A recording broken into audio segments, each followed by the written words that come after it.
So Alex, you come to the studio a lot? Yeah, this is like my second home basically. And this is my studio. Okay. Come on in. Gotcha. So this is one side of the studio. And this is the other side over here. This is where I'm doing the photo shoot tonight. So yeah, I'm just gonna start getting things set up and get ready for my models to arrive.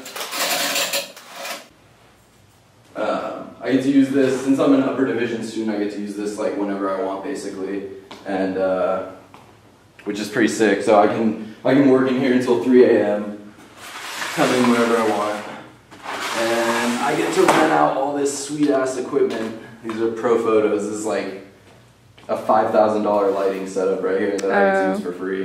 It's like what the pros use. So even though I'm just an amateur, it's an expensive industry to go into. I don't know, so it's definitely like a risk, you know, like I know there's a bunch of other kids like me who are aspiring photographers, you know, / artists who are trying to make it, and I know it's a tough industry to break into, but this is what I want to do, so, you know, it's worth the risk. I'm not interested in working at a desk job and sitting in a cubicle wearing a suit all the time.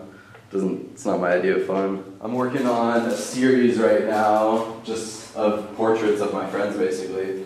It's called This Is What I Used to Look Like, and just basically something that everyone can look back on and be like, shit, when I was, you know, 21 or whatever, you know, that's what I looked like, kind of thing. I don't know, I'm really interested in like reminiscing stuff, like with my photography. Things you can look back on and be like, I don't know, things that remind you of like memories, basically. That's what I'm interested in, memories. Yeah, it's that whole like photography memory thing. Like it'll be really fun to look back on all these, like myself and my friends included, and like just, I don't know, remember like this kind of stuff. So, and it's really fun bringing friends in here. Like it's a really fun experience. I try and make it as fun for them as I can.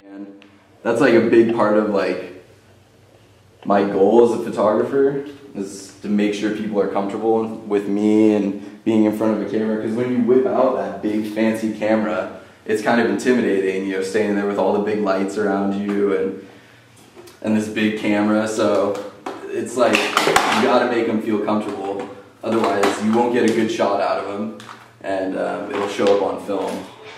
There we go. So one of the things that I learned my sophomore year that Brian was telling me, it's like art works on 3 primary levels.